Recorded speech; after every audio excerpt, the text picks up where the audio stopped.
Assalamualaikum warahmatullahi wabarakatuh.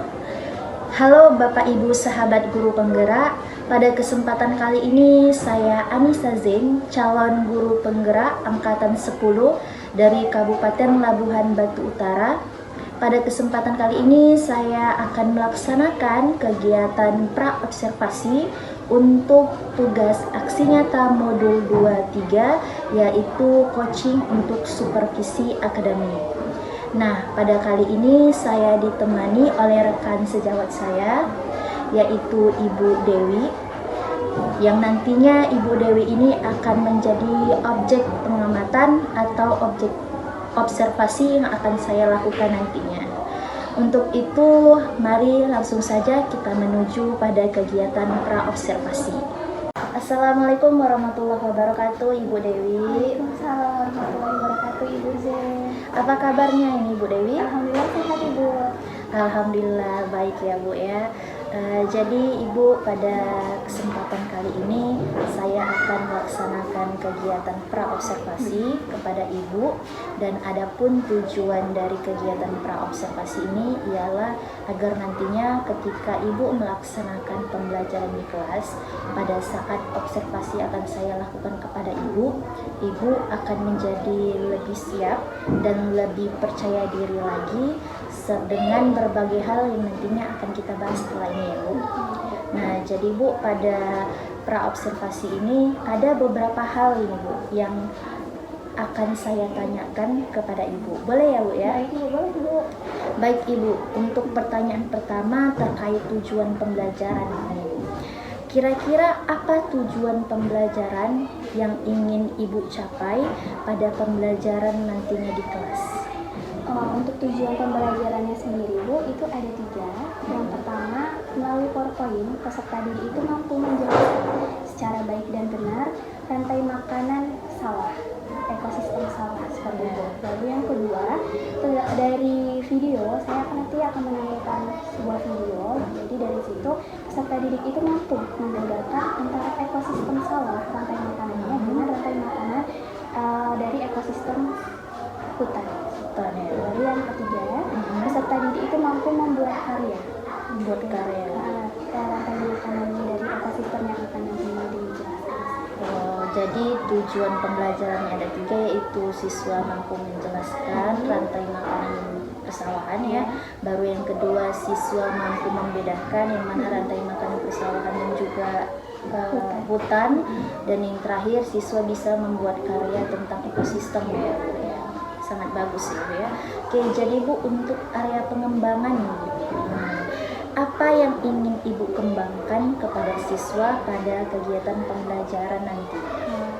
Karena siswa ini kan selalu berdampingan dengan alam ya, Bu, dengan lingkungan. Jadi area pengembangan ini saya harapkan peserta didik itu di lingkungannya mampu mengetahui rantai makanan yang ada di sekitarnya, baik itu rantai makanan dari ekosistem yang buatan maupun ekosistem yang tidak buatan, seperti ekosistem danau, hutan. Jadi berarti area pengembangannya agar di dalam kehidupan sehari-hari anak-anak ini nggak hanya tahu secara teori saja, tapi di dalam kehidupan sehari-hari pun mereka tahu ekosistem di lingkungan sekitar mereka ya, Bu ya. Oke. Selanjutnya nih, Bu, dalam pelaksanaan pembelajaran yang nantinya akan Ibu laksanakan di kelas, model pembelajaran apa yang akan Ibu lakukan? Model pembelajaran yang akan saya gunakan dalam proses pembelajaran kali ini menggunakan project based learning atau PBL.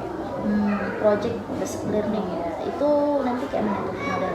Jadi dalam proses pembelajaran tersebut nanti ada project, ada sesuatu karya gitu, tapi dia berbasis masalah. Berarti pembelajaran berbasis masalah juga ya nanti. Oke. Nah, selanjutnya Bu, untuk strategi yang Ibu gunakan nanti pada pembelajaran di kelas apa itu? Untuk strateginya menggunakan pembelajaran berdiferensiasi, di mana pada prosesnya akan ada proses berdiferensiasi dan berdiferensiasi produk. Oke, berarti nanti Ibu menggunakan strategi diferensiasi proses dan produk ya, Bu ya. Oke. Selanjutnya nih Bu, bagaimana penilaian yang nantinya akan Ibu lakukan kepada siswa? Untuk penilaiannya sendiri ada 2, yaitu yang pertama tes diagnostik dulu. Kita akan mengetahui sejauh mana dulu peserta didik ini mampukah dianya mengikuti untuk proses pembelajaran matematika ini gitu.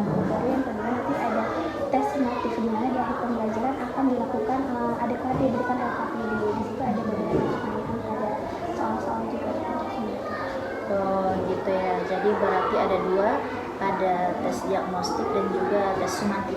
Kalau diagnostik kan untuk mengetahui seberapa jauh mereka, ilmu awal lah ya, pengetahuan awal mereka mengenai rantai makanan. Kalau untuk sumatif nanti bagaimana hasil yang mereka dapatkan setelah pembelajaran itu dilaksanakan ya Bu ya. Oke, nah Bu, untuk sasaran kelasnya nih Bu, kelas berapa nih yang akan Ibu laksanakan pembelajaran? Untuk sasaran kelasnya itu akan dilaksanakan di kelas 5. Kelas 5 ya. Oke, untuk waktu pelaksanaannya? Untuk waktu pelaksanaannya hari ini bisa Bu, soalnya sudah saya siapkan juga untuk perencanaan pembelajaran diferensiasi. Menggunakan mode pembelajaran PJBR ini Bu, nanti insya Allah di jam 45. Oke, jadi nantinya waktu pelaksanaannya hari ini ya, dan pada jam 4 dan 5 ya Bu ya. Oke, baik Bu, mungkin pertanyaan saya sampai di sini saja Bu, karena saya bertanya ini hanya ingin tahu aja nih Bu, arah kegiatan pembelajaran Ibu yang nantinya akan Ibu laksanakan ketika saya melakukan observasi pada Ibu. Jadi adapun yang nantinya saya observasi ya berkaitan dengan hal yang saya tanyakan tadi Ibu. Oke, dan saya harap nanti di jam pelajaran keempat dan kelima Ibu bisa melaksanakan pembelajaran dengan maksimal ya Bu ya. Oke, sesuai dengan apa yang tadi telah Ibu rencanakan, baik tujuannya, modelnya, strateginya, dan juga penilaiannya. Saya harap juga nanti ketika Ibu melaksanakan pembelajaran semuanya bisa teramati, bisa tercatat, dan pembelajaran itu juga termaksimalkan untuk peserta didik. Jadi saya harap kita bisa berjumpa lagi di jam ke-45 dalam kegiatan observasi ya Bu. Dan setelah observasi nanti kita juga bisa melaksanakan kegiatan pasca observasi. Baik Bapak Ibu guru hebat, sahabat guru penggerak, itu tadi adalah kegiatan pra-observasi dari saya dan juga dengan rekan saya Ibu Dewi Rahayu, dan sampai jumpa di kegiatan observasi berikutnya.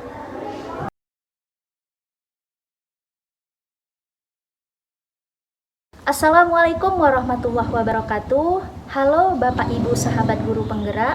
Pada kesempatan kali ini saya bersama rekan saya yaitu Ibu Dewi Rahayu akan melaksanakan kegiatan observasi di kelas, di mana sebelumnya saya sudah melaksanakan kegiatan pra-observasi dan saat ini sekarang akan dimulai pelaksanaan observasinya di kelas ya bersama Ibu Dewi pada jam pelajaran keempat dan kelima. Bagaimana Ibu, apakah sudah siap untuk melaksanakan observasi? Insya Allah siap Bu. Alhamdulillah. Ya, untuk itu langsung saja mari kita laksanakan kegiatan observasinya. Silakan Ibu, nanti akan saya pantau ya Bu. Ya. Assalamualaikum warahmatullahi wabarakatuh.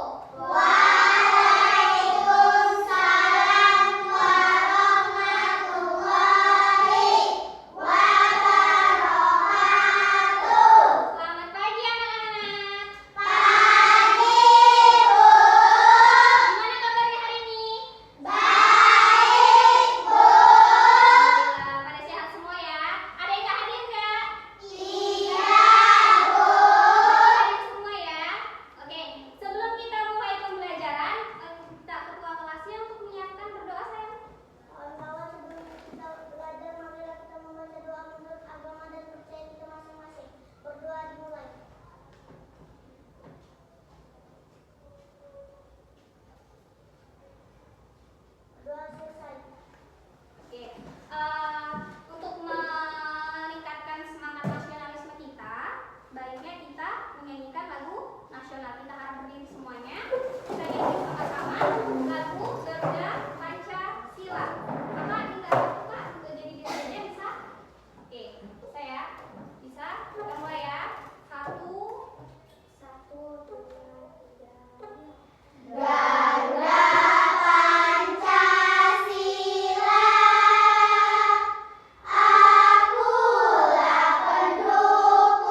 kita pindah ke kelompok visual. Visual buat apa? Visual buat apa? Hari apa? Oke, kita lagi ke depan. Bisa tunjukkan karya sama teman-temannya. Karyanya apa, Bang? Tentang ekosistem kebun. Oke, jelaskan dulu sama temannya gimana.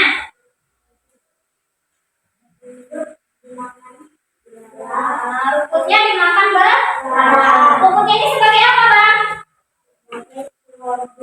Produsen. Ya, rumput sebagai produsen. Dimakan oleh belalang. Selanjutnya, belalangnya dimakan oleh kata. Jadi belalang ini konsumen tingkat berapa? Konsumen tingkat 1. Kemudian kata konsumen tingkat 2. Terus katanya gimana? Dimakan ular-ular itu sebagai apa? Konsumen 3. Terus ularnya kenapa? Dimakan oleh elang. Elangnya itu konsumen tingkat 4. Baru elangnya mati. Mulai sama cacing dan jamur. Cacing dan jamur sebagai apa? Dekomposer. Dekomposer itu sama saja seperti urai. Udah ngerti? Mereka ini membuat poster mengenai rantai makanan di ekosistem kebun. Dan terima kasih ya, Bang. Selanjutnya kita pindah ke kelompok terakhir, kelompok kinestesi. Tugasnya ngapain, Naik? Peran. Ini dari ekosistem. Oke, Ibu sama Dio. Urutannya seperti apa? Mana dulu? Yang pertama mana dulu? Gimana?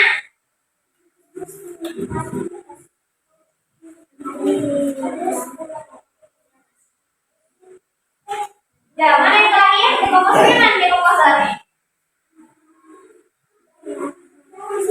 Udah bentuknya seperti ini. Sudah kan? Sudah? Dan bisa dijelaskan. Maka sebagai apa? Padi. Padi itu apa? Oke, penghasil makanan atau biasa disebut sama produsen. Kakak sebagai tikus. Tikusnya ngapain? Makan padi. Oke, tikusnya sebagai konsumen tingkat 1. Karena dia memakan sama. Jadi ini memakan padi. Oke, selanjutnya ini ular. Ular sebagai apa? Konsumen 2. Ular itu makan apa, Naik? Makan tikus. Selanjutnya elang. Elang ini konsumen tingkat 3. Dia makan apa? Makan ular. Ular konsumen tingkat 3. Jadi semakin tinggi konsumennya, maka semakin dianya banyak makan. Tapi kali ini kan elang tidak ada lagi yang makan. Jadinya elangnya mati, baru diurai sama jamur atau biasa disebut penguraian dekomposer. Udah paham? Sudah? Oke, terima kasih Kak. Kasih hapusnya dong buat teman-temannya.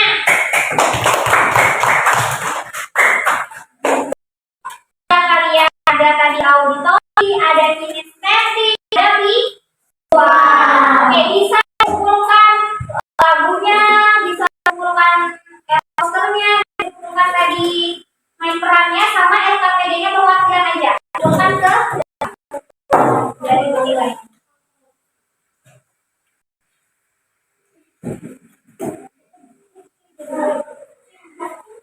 Ya, ini yang visual ya.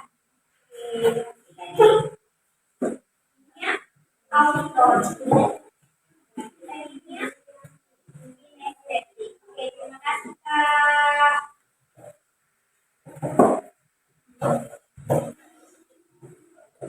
Oke, kita refleksikan dulu hasil belajar kita pada pagi hari ini. Tadi sudah ada yang membuat rantai makanan pada ekosistem kebun. Ada juga tadi yang membuat peran dari ekosistem sawah. Ada juga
Jadi yang kalau sebenarnya apa kalau salah? Berarti akan tikus, tikusnya kan mati, tikus yang mbak. Oke, terima kasih kepada Bapak. Terima kasih kepada Bapak. Dan terima kasih kepada Bapak. Kebaikan kalian baik.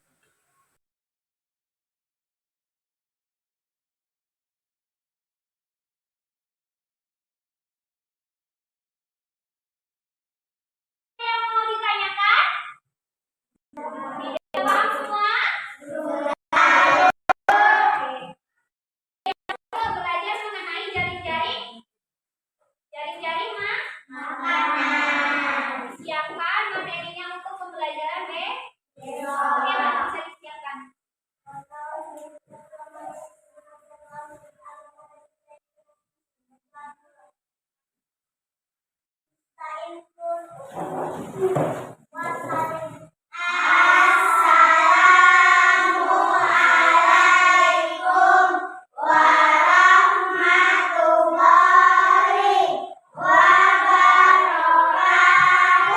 Waalaikumsalam warahmatullahi wabarakatuh. Hati-hati pulangnya ya.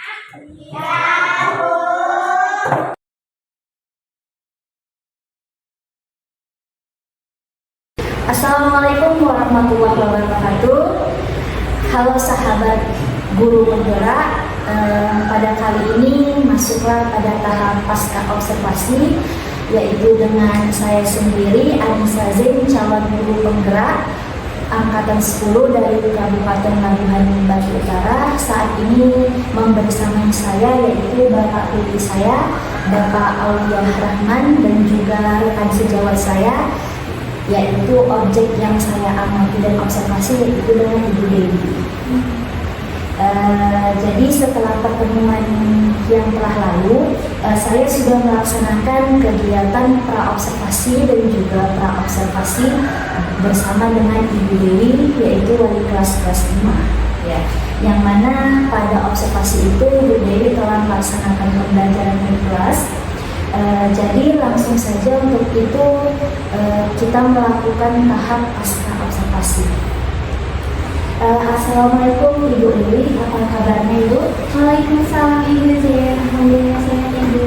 Ya, jadi Ibu Dewi pada kegiatan pasca observasi kita kali ini tujuannya ialah saya ingin mengajak Ibu Dewi untuk mengobrol beberapa hal, ya Bu ya. Nah, terkhususnya pada kegiatan observasi yang sudah dilakukan pada hari yang kemarin di kelas 5 ya Bu ya. Nah, jadi Ibu pada pertemuan sebelumnya kan itu telah melaksanakan pembelajaran. Nah, di kelas 5 ya Bu ya? Iya Bu, di kelas 5. Nah, jadi Bu di sini sebelum saya nanti menyampaikan apa saja catatan-catatan yang telah saya lihat ketika saya mengamati Ibu di kelas, ada nih Bu beberapa hal yang ingin saya tanyakan ke Ibu, boleh Bu ya? Iya boleh Bu, silakan Bu. Oke, jadi Bu untuk pertanyaan pertama, bagaimana nih Bu perasaan Ibu setelah melaksanakan kegiatan pembelajaran di kelas 5? Alhamdulillah Ibu sudah lega ya, karena pembelajarannya sudah berlalu gitu, tapi masih saya merasa masih kurang. Oh, jadi Ibu masih merasa kurang ya Bu ya? Oke, kira-kira itu kurangnya kenapa Bu? Di waktunya Bu, karena memanage waktunya itu sepertinya kurang untuk menyelesaikan anak-anak itu. Oke, berarti kurangnya di waktu ya Bu. Oke Bu, selanjutnya bagaimana nih Bu perasaan Ibu ketika Ibu melaksanakan proses pembelajaran di kelas, tetapi ada saya sebagai supervisor di dalam ruang kelas itu memantau Ibu? Awalnya agak grogi ya Bu, karena kan ada pengamat juga kan, ada yang mengamati saya gitu kan. Tapi beriring berjalan itu Bu sudah mulai bisa lagi dikembalikan untuk kelasnya. Tapi awalnya grogi. Oh, berarti udah grogi ya Bu ya? Ya, saya harap nanti untuk depannya pasti udah nggak grogi lagi lah. Iya Bu. Oke, jadi Bu bisa Ibu ceritakan kembali terkait proses pembelajaran yang telah Ibu lakukan di kelas kemarin. Proses pembelajaran di kelas 5 kemarin itu materinya ekosistem. Jadi di situ menggunakan strategi pembelajaran berdiferensiasi, di mana pembelajaran berdiferensiasi itu saya menerapkan berdiferensiasi konten, ada berdiferensiasi proses, dan juga ada berdiferensiasi produk. Oke, jadi Ibu melaksanakan proses pembelajaran dengan strategi diferensiasi yang tiga strategi itu konten, proses, dan produknya ya. Oke, di kelas 5 materi investasi penting. Jadi kira-kira Bu, di dalam proses pembelajaran itu gimana nih Bu? Ibu melakukan hal awalnya, kegiatan intinya, sama prosesnya? Saya menggunakan model pembelajaran PJBL itu. PJBL itu kan berbasis produk, dimana kan itu sesuai dengan pembelajaran strategi pembelajaran diferensiasi. Mengikuti sintaknya alhamdulillah sesuai dengan sintaknya, walaupun ada beberapa sintak yang enggak. Oke, berarti proses pembelajaran Ibu pakai PJBL dan itu menurut Ibu sudah terlaksana belum? insya Allah sudah terlaksana ya, walaupun ada beberapa sintaknya yang mungkin kayak kelupaan atau lewat ya. Oke. Jadi catatan saya Bu juga sesuai dengan apa yang barusan Ibu katakan gitu kan, karena kemarin saya juga udah lihat RPP Ibu ya di observasi yang telah kita bahas kemarin. Jadi memang terkhusus untuk sintaknya memang kemarin itu sudah diajak ya untuk berdiskusi. Saya tengok memang udah ada diskusi di kelas yang telah Ibu jalani. Kemudian juga saya tengok ada presentasi siswa-siswi dan juga ada tahap evaluasi. Ya, memang sudah sesuai dengan catatan yang saya lihat kemarin. Baik Bu, pertanyaan selanjutnya dari proses pembelajaran kemarin ini, apakah ada hambatan yang terjadi? Oh, hambatannya yang paling kena itu Bu di waktunya. Jadi waktunya itu agak sedikit molor gitu. Yang seharusnya produknya itu kan bisa mempresentasikan lebih lama ya Bu. Jadi kan karena kita dikejar waktu juga, belum istirahat dulu, jadi kan kurang untuk apa gitu. Oh, berarti masalah hambatannya itu terutama di waktu ya Bu ya, ada kekurangan lah istilahnya ya, bukan kelebihan. Oke. Jadi Bu, selain itu nih Bu, apa ada lagi hambatan yang terjadi terkhusus dengan hambatan yang dari siswa Bu? Ada Bu, itu di kecepatan siswanya, karena kan siswanya itu kan pasti memiliki intelijensi yang berbeda ya. Kita ada yang cepat, ada yang lambat. Jadi kita kan selain mau bagi mereka sesuai dengan belajarnya, tapi kita juga harus menyesuaikan juga dimana mereka itu intelijensinya itu bisa berbaur sama yang cepat dan yang jadi bisa saling mengalahkan. Itu kemarin saya kurang melihat intelijensinya mereka, kecepatan mereka dalam proses pembelajaran, jadinya ada sedikit melewat di situ. Berarti kurangnya itu adalah penyesuaian anak yang intelijensinya lambat. Nah, jadi kurang mengikuti yang intelijensinya cepat ini. Kalau selain itu Pak, kita bagaimana? Untuk aktifnya sendiri, saya rasa sudah ya, karena kan mereka sudah berprestasi produk, dan sudah menyanyi seperti itu. Sama di waktunya saja yang kurang. Ya, berarti udah cukup aktif lah ya Bu ya. Oke, nah Bu, terkait hambatan-hambatan yang tadi Ibu sebutkan, kira-kira apa alasan hambatan itu terjadi? Karena pertamanya Bu kurang diagnostiknya Bu, kan kalau intelijensi itu kan kita kan harus lihat dulu kan secara pembelajaran itu mereka yang cepat dan lambat seperti itu kan Bu.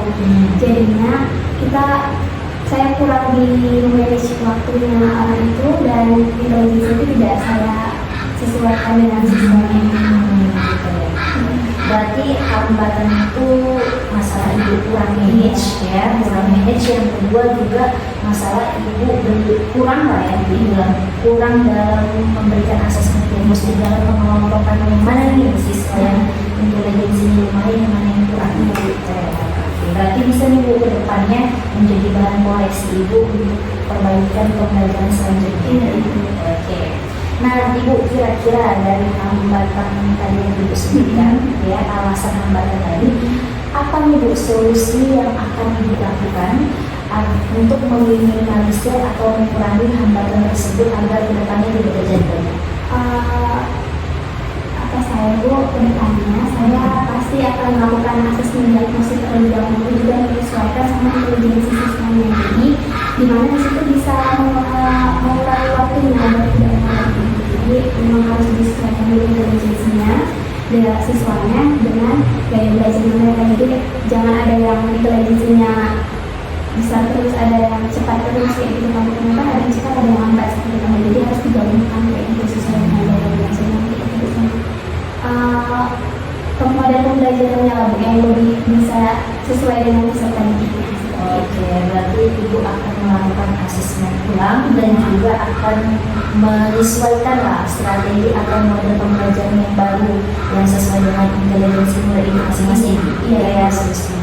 Oke Bu, semoga bisa dilaksanakan nanti di materi selanjutnya ya.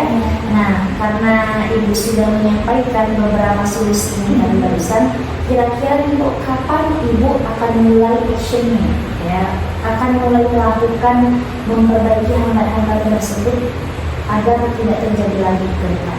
Insya Allah di pembelajaran selanjutnya ini biar ada perbaikan yang sekarang kan proses pembelajaran itu kan tidak hanya dilakukan sekali, tapi kan berulang. Ada peserta di sini juga selain memahami materi, juga mereka bisa menyesuaikan dengan kebutuhan yang mereka. Oke, sangat luar biasa ya Bu. Jadi semoga nanti Ibu bisa melaksanakannya untuk menjadi bahan perbaikan agar pembelajaran Ibu bisa lebih baik lagi dan sesuai dengan kebutuhan peserta Ibu di kelas 5. Oke Bu, memang Bu, secara catatan ya, berdasarkan catatan saya, hasil perbincangan kita di pra-observasi kemarin, alhamdulillah Bu sudah tampak yang dilakukan Ibu.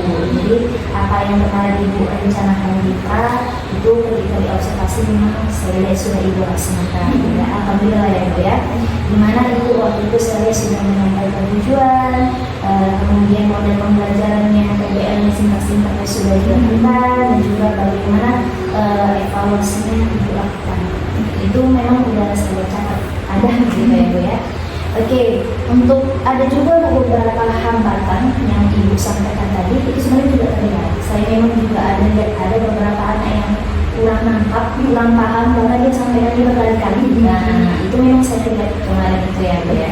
Oke, juga terlihat di mana penguasaan atau keaktifan murid itu ada yang sedikit kurang ya Bu ya. Makanya tadi saya tanya bagaimana keaktifannya. Kira-kira kalinya beberapa orang lah gitu. Mungkin nanti itu jadi perbaikan gitu ya. Oke, baik Ibu, hambatan yang Ibu sampaikan tadi udah juga sesuai, detail sesuai sama catatan saya. Tak lupa juga solusi yang Ibu sampaikan tadi sangat bagus ya. Jadi saya harap solusi yang tadi Ibu sampaikan ini termasuk ke dalam rencana Ibu yang mana nanti bisa Ibu laksanakan ke depannya di dalam pembelajaran Ibu selanjutnya, sehingga membantu Ibu melaksanakan kegiatan pembelajaran itu bisa lebih positif lagi dan lebih terarah lagi ya Bu. Oke. Baik Bu, mungkin cukup sampai situ pertanyaan yang dapat saya sampaikan hari ini. Di depan saya ingin mengucapkan terima kasih banyak ini kepada Ibu Dewi ya, karena sudah bersedia meluangkan waktunya untuk saya observasi dari kegiatan pra observasi atau pengangkatannya, dan juga sampai hingga hari ini kegiatan pasca observasinya. Terima kasih ya Bu sudah mau bersama saya untuk melaksanakan kegiatan supervisi ini, yang mana ini juga salah satu tugas guru penggerak saya. Baik Bapak Ibu, demikian kegiatan pasca observasi. Untuk mengakhiri kegiatan ini, aksi nyata pada modul 2-3 yaitu coaching untuk supervisi akademik. Dan dari saya juga berterima kasih kepada Ibu Dewi, juga Bapak BP yang telah membersamai pada kegiatan pasca observasi saya ini.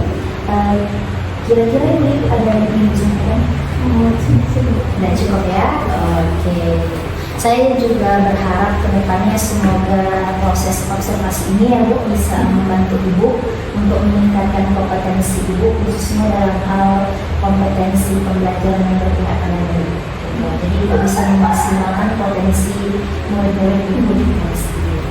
Baik, terima kasih. Demikianlah kegiatan aksi nyata modul 2-3 coaching untuk supervisi akademik. Sekian dan terima kasih. Assalamualaikum warahmatullahi wabarakatuh.